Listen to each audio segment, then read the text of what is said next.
Awesome.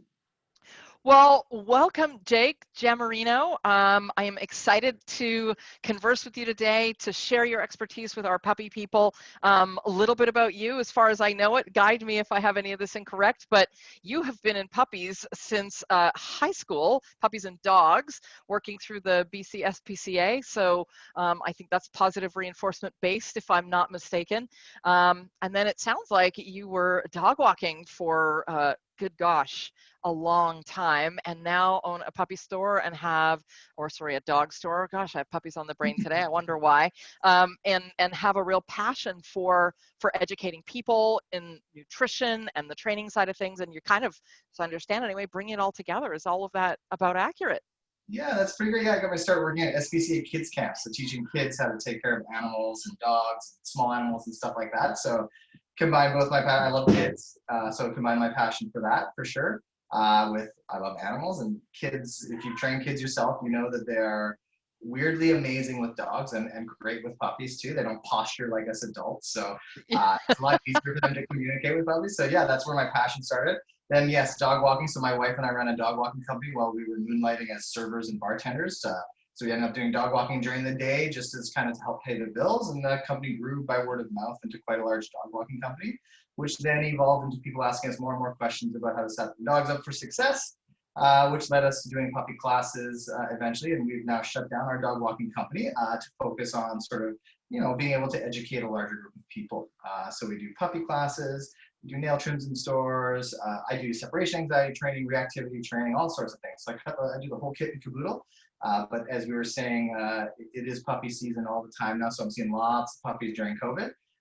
And it's a little tougher when they don't have places to go and bounce their ideas off us. So that idea of ongoing support is something that we love to do with puppy owners.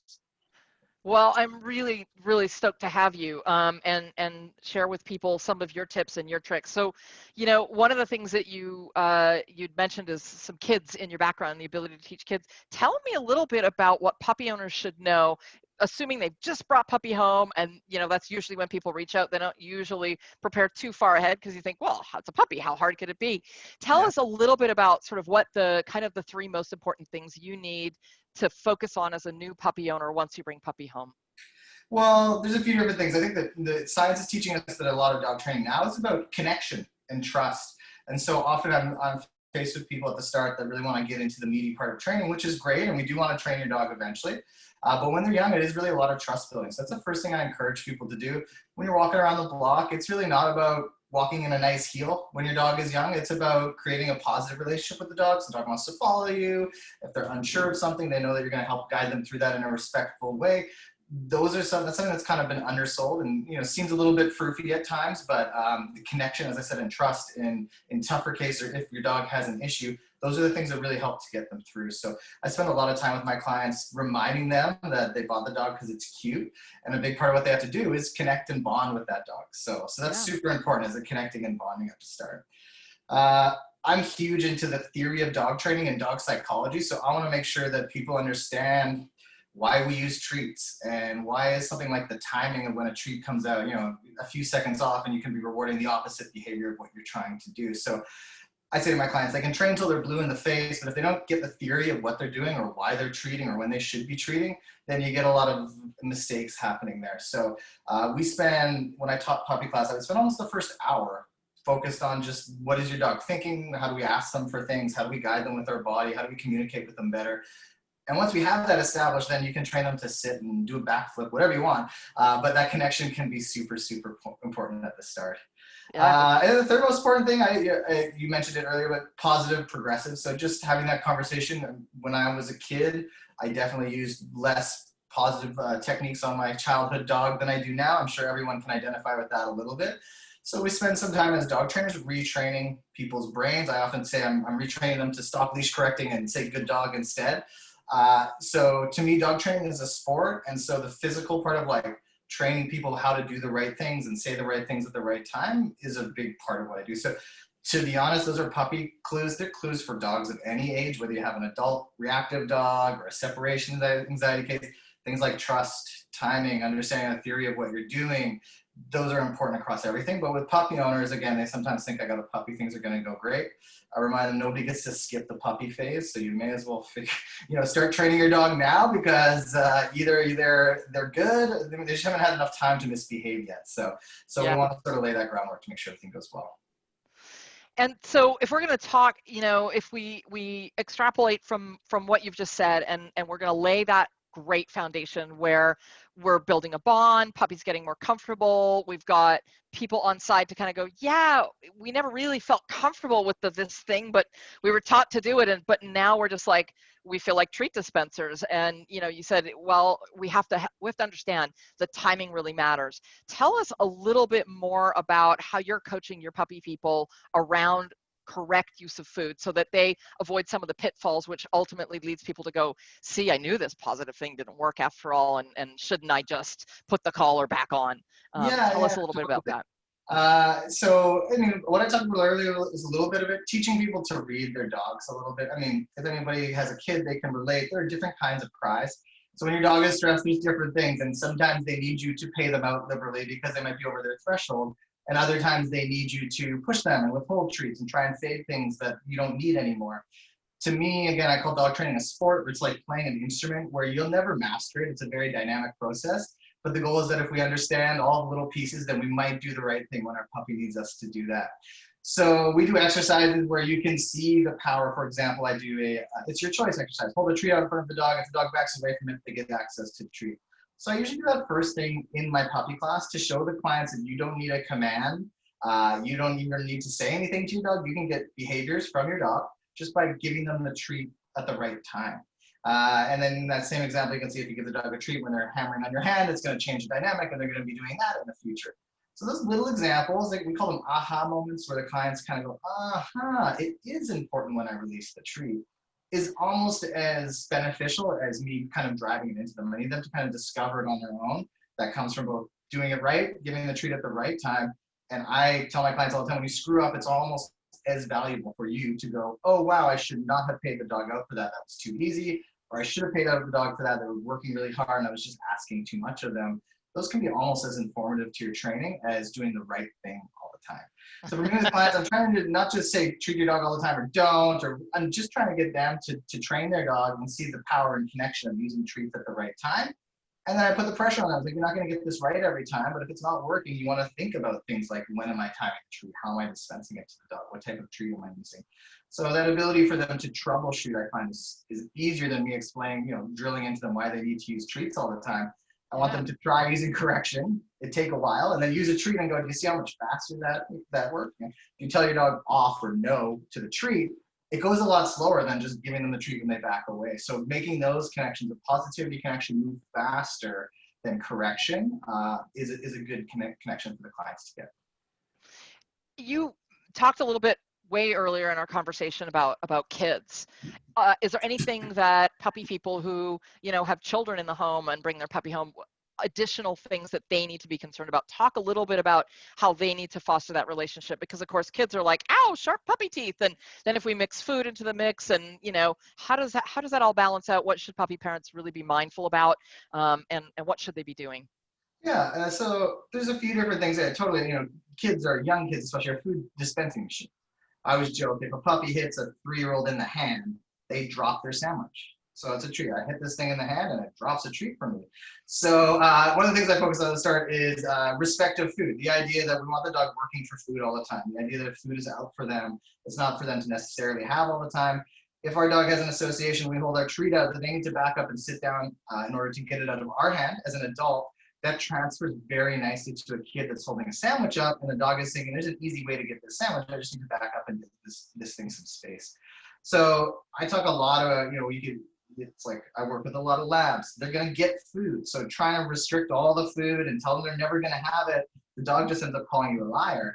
Whereas if you teach them, look, there's access to food. You can have some of whatever I'm making for dinner, but you need to go lay on your bed the whole time. And if you're behaved, then you can have access to this. Or if the kid has a sandwich you want, the strategy is not to go and be super intense with them. It's actually to back up, relax, and sit down. then maybe I'll go grab you a treat and give it to you. So that idea of respect for food is something that I find transfers very well to kids, because kids are at dog level and they're often holding food in their hand. So I really want my dogs thinking when there's food out, I need to plant my butt on the ground and back up a little bit, and that's my best chance of getting that food.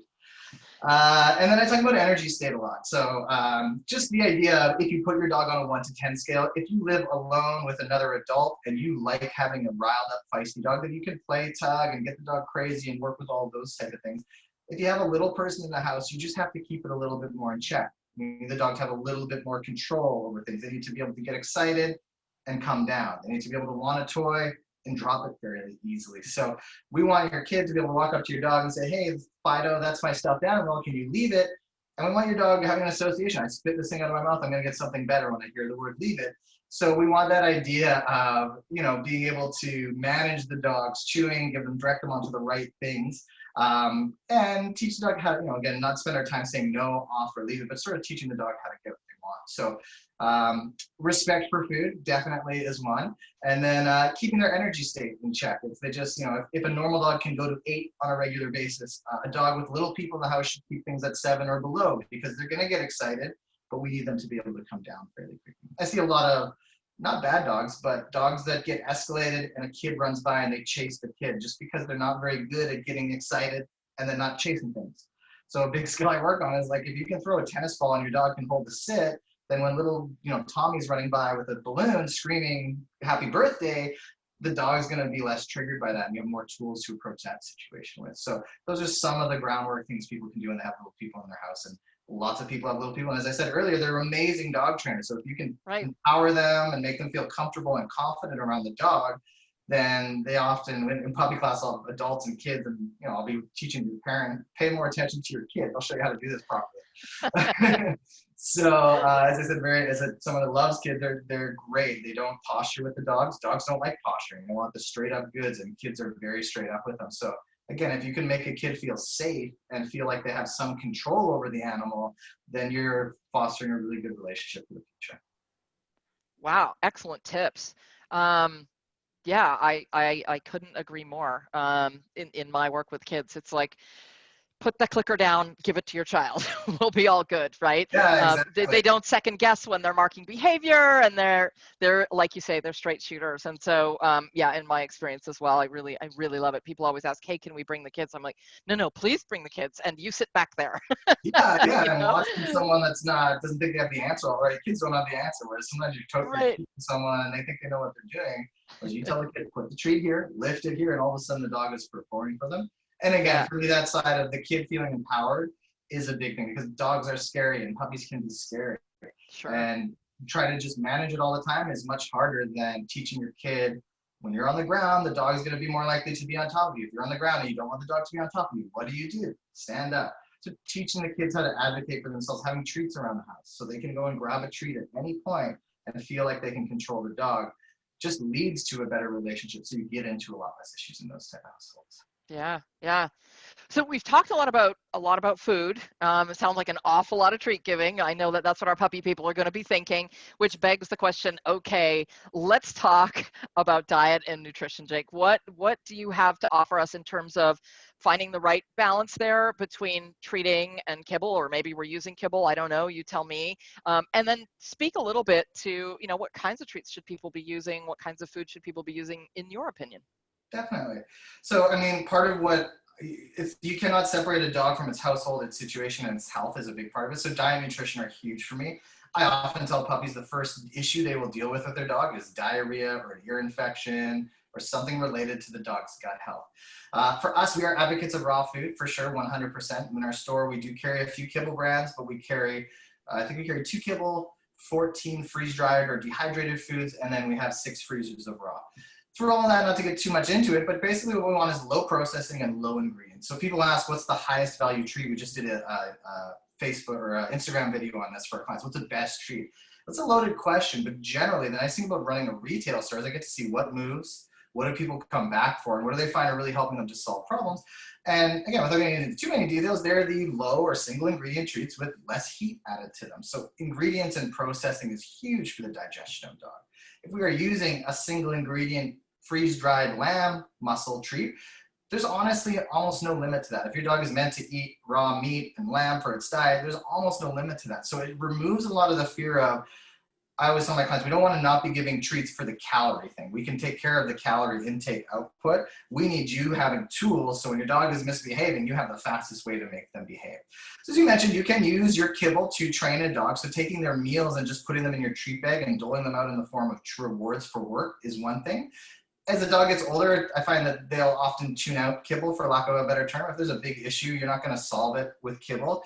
Why? Because your dog really doesn't like the dog across the street. They get kibble all the time, but they don't get sardines all the time. So they might choose a sardine over the dog across the street, where they're going to choose the dog across the street over kibble all day, every day. So just like earlier, the connection of clients with timing and treats, it's also important for them to understand the value of treats and to realize that when your dog is at the park, they're not going to come back to you because you're a nice person. They're going to come back to you if they get paid out with the right treats consistently. And when you fade the treats for long enough, the dog is going to continue to play with their buddies because they're not getting paid out for leaving as much. So that's the connection I want to make with my clients is when you have a puppy, I do this graph. You use treats and the dog is going to get the behavior right away. And then you fade the treats and the behavior disappears fairly quickly. As the dog gets older, it takes them a little while longer to train things. They don't pick up, puppies pick up things very, very quickly. It takes them a little longer so that, it takes longer to get to that point, but you can fade the treats and it will take them longer for the behavior to fade. But the connection is if we stop rewarding a dog, if we go to the park, call them off of their best friends, and for the last 6 months, they haven't gotten a treat for it, well, the value of coming off their friends is eventually going to go away. So for clients, I just want to make that connection for them is, I'll come in and help you the first time, but the next time your dog stops listening at the park, I want you kind of cycling through, when's the last time I brought treats? When's the last time I started paying my dog out consistently? So treats are a great way to create behaviors. They work really fast. That's what I've learned. It's like they're the fastest way to fix a problem in a dog. But we do want to fade them out. My thing to clients is like, they're probably never going to disappear. You'll have them and you'll go, oh, it has been a while. I need to bring the treats back out. But we want that connection between creating fast behaviors and treats and rewards doing that for people. So you can fade it, but if the behavior starts to go away, we know how we created that behavior in the first place. Well, I was using a lot of treats. So just like everything else, I'm not here to create dogmatic rules. I don't want to tell clients exactly what to do, but I do want them understanding that treats create behaviors faster and dogs love other things. And if they stop getting rewarded for coming off of the things that they don't like, they might stop doing that. So as we work on our connection and trust and bond building and all of those type of things, it's just important for clients to know that a treat is going to create that connection. So when I go in and do a session with people, they're often surprised at how many treats I use. It's like, look, I'm not a dog whisperer. I'm just good at paying your dog out consistently because I will create the behavior you brought me in for. Then it's our job to fade the treat over time. But if your dog has separation anxiety or leash reactivity or whatever, use the tools that we have, and the tools are treats in that situation. Right.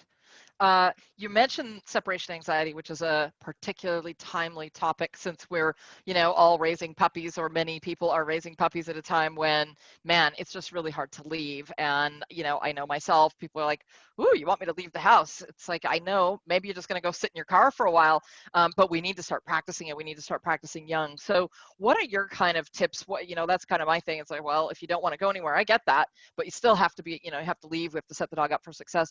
Tell our puppy people some of your tips for helping prevent separation anxiety, and then let's talk to the latter of it as well. Yeah, definitely. So it's weird, but like my strategy of training separation anxiety has changed a lot. So back in the day, dog would be barking. You would wait for the dog to stop barking. If they stopped barking, you came back in the room. But what we realize is that you're kind of asking the dog to perform the behavior that they don't have. I need you to calm down while I leave. And if you do that, then you're panicked. So it's not quite the behavior. What we're learning now is that it's a trust thing. When your dog believes you will come back and I don't need to worry about you leaving forever, they're more inclined to let you go. Just like if you're socially anxious and someone says, I'm dropping you off at this party, you're here no matter what, see you later, you're not going to go to that party. But if they say, I'll wait with you, if you want to leave the party, we can leave. If you want to go back and the person's a lot less likely to feel anxious in that situation.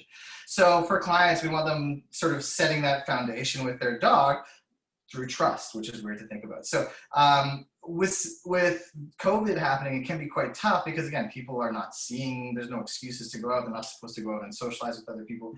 What I remind people is when you experience separation anxiety, it's often the symptom of a bigger issue. So people say, my dog gets anxious when I leave.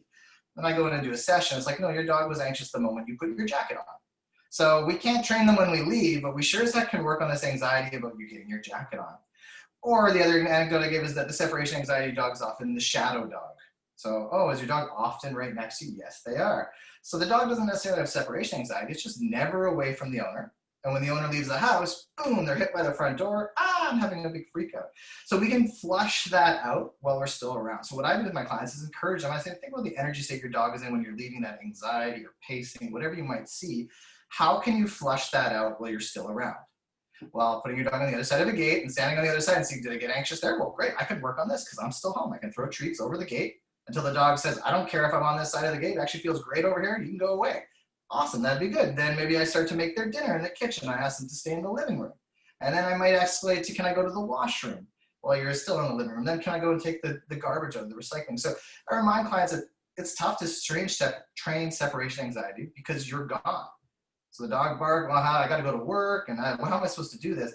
So what I focus on more than anything else is how do we create these exercises during your day-to-day? How do we teach your dog self-soothing, right? So when something walks away from me, I feel anxious. How do I feel better about that? Because that's the same energy state your dog is going through when you leave to go to work, that you're walking away from them, they're feeling anxious about it, and they can't cope with it. So much like we need to be able to put a baby down and have them sort of coo themselves to sleep, we need to teach the dog how to see us walk away from them, feel anxiety about that, and then get over it and feel better about it. So as I said, we can often, if we go through with the clients, I go, is there any more, can we do something to your dog in the house while you're around that would make them want to be really close to you? Great. Well, that is separation anxiety. So we don't actually have to go to work. We can do all this homework while you're in and around the house. So all other things equal, I find that the clients have more success with that because they're not rushing to work or trying to go grocery shopping and coming back when the dog was barking. I'm going like, look, you don't have to go away for this. You can actually build this self-soothing, this independence while you're around. Think about energy state and try and, again, flush. It's weird. You want to bring out a little bit of your dog's separation anxiety so you can teach them how to cope with it. So finding those examples and talking clients through that is a big part of what I do with young dogs at 8-month-old that are starting to experience separation anxiety. Uh-huh. Do you have a particular set of protocols or tips for folks that are just bringing a puppy home that's 8 weeks old that doesn't have separation anxiety, has no bonding, but it's a little bit shell shocked? What are your tips for puppy owners for that situation? So honestly, like I'm 35 now, so I'm an old man. I'm getting softer as I get older as a dog trainer. Sorry, did you say 35? Back in the day, I might have done more. The puppy comes home, let it cry. Now I realize that when we take puppies from their moms, like it's stressful. So there's nothing wrong with laying next to the crate for some period of time while having the internal goal if I want to eventually make my way back to the bed. So that might involve things like putting your finger in the crate so the dog can fall asleep, then going to your bed and falling asleep yourself. And the dog wakes up and coming back in and helping them to soothe.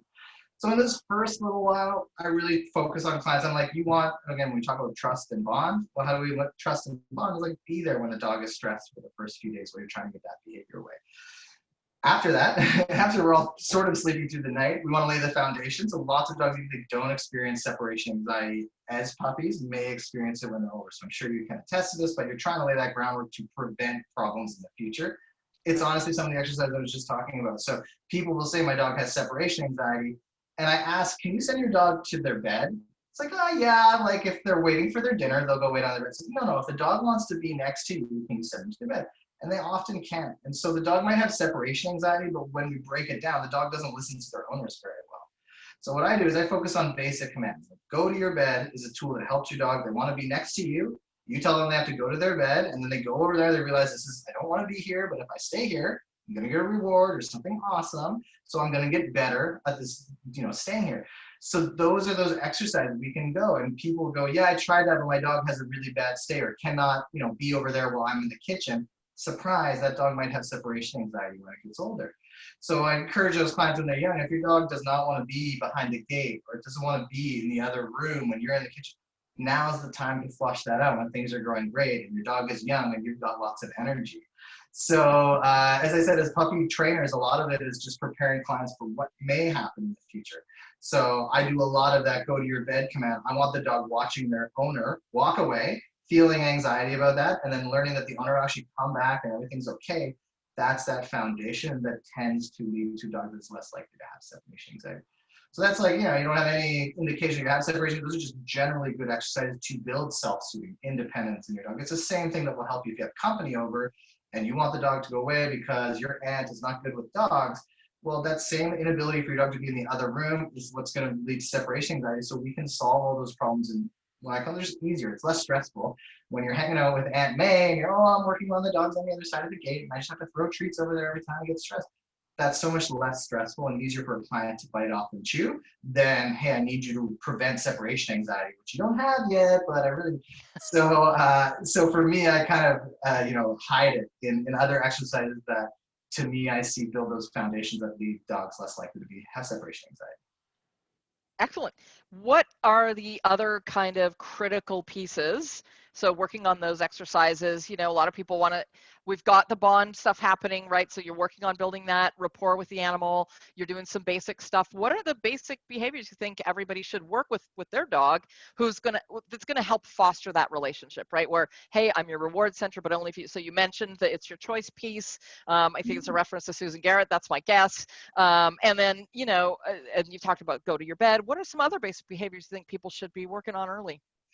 So I'm a pretty simple dog trainer. I teach 5 commands in my puppy class, and I do an exercise at the end of sort of every class, and I talk about how could we solve all of our problems with these 5 commands. So the 5 commands that I teach and that I think every puppy owner should focus on are look or watch me, whatever your engagement command is. We really want to replace the dog's name. Fido, Fido, Fido does not mean anything. So when we want the dog's attention, we want an explicit command for that. Look, come, sit, lie down, and stay.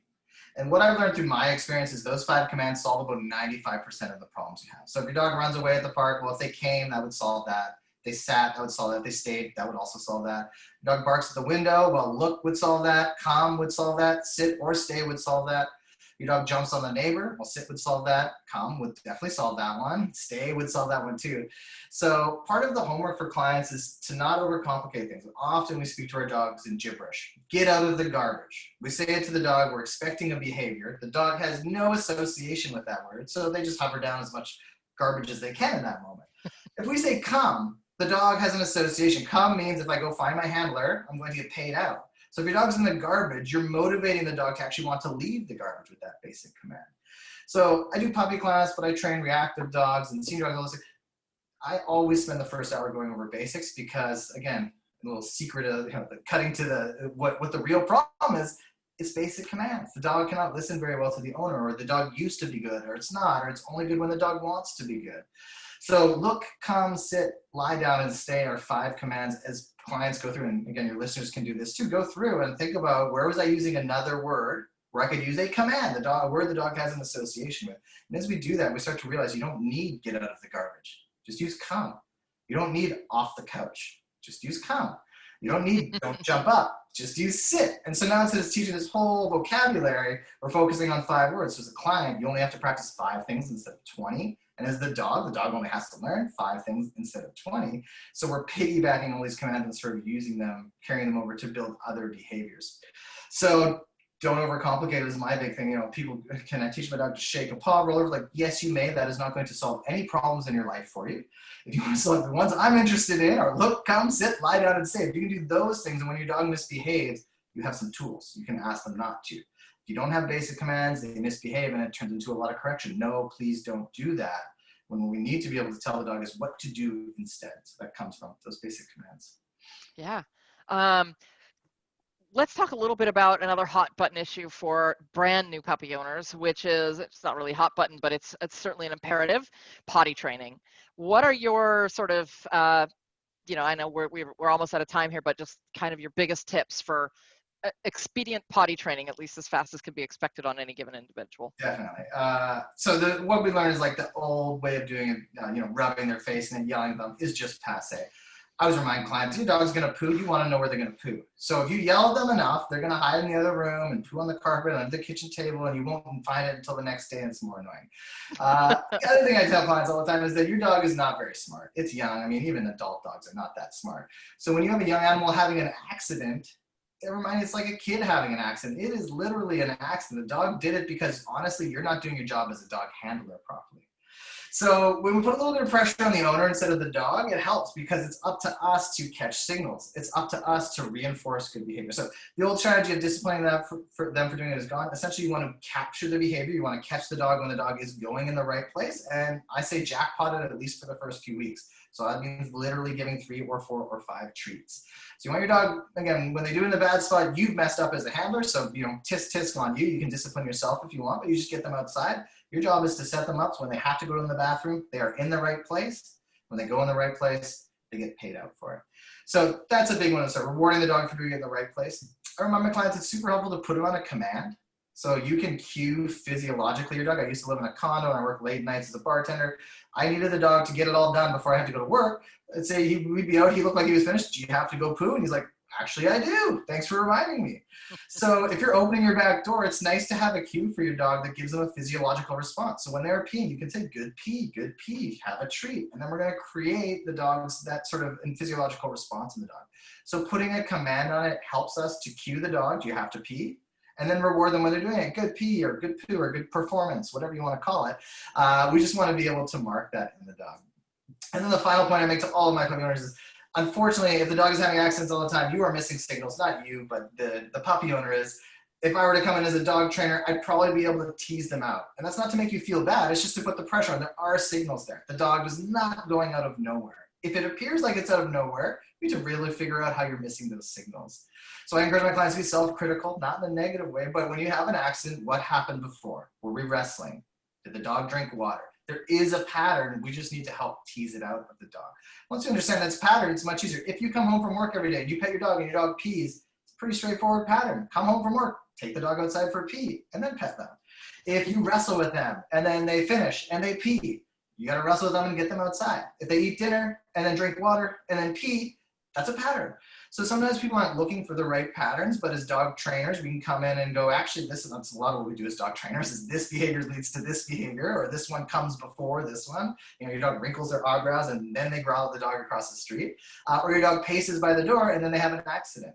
So for us, it's just about connecting that with the client and going like, I don't know what your dog's signals are, but they're there. So let's try and figure out what they are. What are the patterns here? So those things, rewarding the dog for doing it in the right place, putting it on a command, and then being a little self-critical about when your dog has an accident, it was an accident that you missed the signals of, and how could I have been more supportive for my dog in that situation?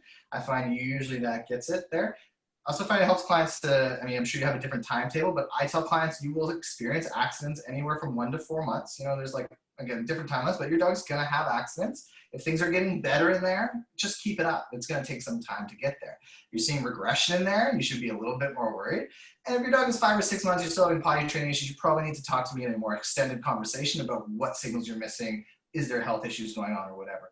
But it helps clients to know that some clients potty train their dogs in 2 weeks, and some it takes a little bit longer for them to get there. So again, relativity helps. You're doing okay, you're not as bad as some clients I see, and you're not as far along as other clients I see. It really helps clients know that it's a journey. It's just like recall training. When you remind people they're going to be training recall for 2 years, they get less upset when the dog stops coming at 9 months. It's like, no, you had the start of recall, then you've got to finish it up over the next little while. Now you have adolescents. Yeah, and then you have adult, there's just like us, your dog is always changing. So, but potty training is one generally, once you get a handle on it, as my thing is, as long as it's improving, keep at it. You're probably doing the right things. You're probably catching the signals. And if you see regression, if you feel like you're missing, I have no idea when the dog is having an accident, then bring in a pro because they can usually connect those dots for you pretty easily. Wow, that is sage advice. I know we just have a half a minute left here. Jake, any parting words of advice for our budding puppy people who are excited but anxious about the journey that they're on? No, honestly, things like this are great. It's about connection. We were chatting before the interview about it. It really is about having someone you trust. It's scary in the dog world. You may not know dogs. Your vet telling you one thing. Don't listen to your breeder. Your breeder's telling you don't listen to your vet. For our store, for example, is meant to just be another source of information. We see lots of puppies. We have lots of experience. So as a puppy owner, affiliate yourself with someone who you believe in. If they're using corrective training, their advice on nutrition is probably not going to be up your alley. So find the store or the trainer or the Facebook group in your neighborhood that appeals to how you want to train your dog, so that you're not just taking advice that anybody gives you, but you're actually sort of aligning. Someone says you should buy a choke trainer. Like, thanks, I talked to my trainer. We're doing this positive thing. We're giving that a shot. it's nice to have some backup for those. So I was saying how much in our store we see puppy owners many times a week for the first few months. And that's okay. They have lots of questions. I'm here. Your dog threw up. Was it once? Okay, maybe they just ate something bad. Oh, well, it's been 5 times this week. We should probably go to the vet. But it's nice for people to be able to bounce. So, as I said, finding a community or a group of people or a trainer or store whose ideals align with yours so that you can go and go, hey, I haven't seen this before, but the person in the store sees it 10 times a day. So they can make you feel better about it. Again, let you know it's all relative. Every dog is annoying. Your dog's just slightly annoying too. And hopefully arm you with some tools, the right treats or the right chew or whatever to help you at that as well. So having a sort, you can't go at it alone. I say even people that have owned a dog before, you need to take a puppy class because things have changed. The strategy of training has changed. So align yourself with someone you believe in. If everything goes great, awesome, you're an amazing dog trainer, but if not, you have a resource there, somebody that knows you, knows your dog a little bit that you can tap into. So as I said, find that whether it's on online now because it's COVID, or local independent dog stores that are desperate in this time to make connections with clients. That's how we separate ourselves, is conversations with clients. It's been tough as a store during COVID, not having that connection. So it's up to us as a business to keep it strong, but we want people out there looking for a good source of information. So be picky, trust your instincts, ask questions, and don't just take advice from everyone. Have a theory of dog. Are you into choke chains or not? If you're not, you don't have to entertain any suggestions related to that. Do you like treat training? Sweet. If somebody tells you to use less treats, tell them you'll think about it. See you later. So it's nice to have some idea of what's going on in your brain, a concept of what you want to accomplish with the dog or how you want to get there. And often you need some professionals to help you sort of piece that all together. Well, with that, it's fantastic advice. I really like that. And I'm finding, as I hope you are, that more and more the choke chain thing is sort of falling by the wayside, and we get people more and more willing to be much more generous with the food training and getting Yeah, much better results so much faster, which I don't know if your opinion is on this, but for me, it's critical given the dog population is skyrocketing at this point. So 100%. We all kind of grew up in just a different style of training. And the nice thing about this style is it works well and it works fast. So I tell clients all the time, like, you can do your way, but like, I'll be the one with the well-behaved dog over here. So that it's up to us as trainers to prove to the clients that it's an effective strategy and to make it interesting and exciting for them to do. That's a big part of what we have to do, is make it so that the clients want to go practice basic commands, because it's not exciting. Even as a dog trainer, I don't want to do it, but I have to motivate you to want to do that. So we have to make it fun and interesting and engaging. If you use treats, your dog starts to listen to you, things start to snowball in a really positive way. So if we can start that relationship with clients, then it just kind of goes from there. well, appreciate you with you sharing that with all of our folks. I know that they're going to be thrilled and on the edge of their seat, as I was the whole way through your interview, Jake. So thank you very much for your time. Really appreciate it. Of course. Thanks so much. It was really nice chatting with you. You too. And thanks for everything you do for dogs too. You too, Jake. Bye-bye. Bye.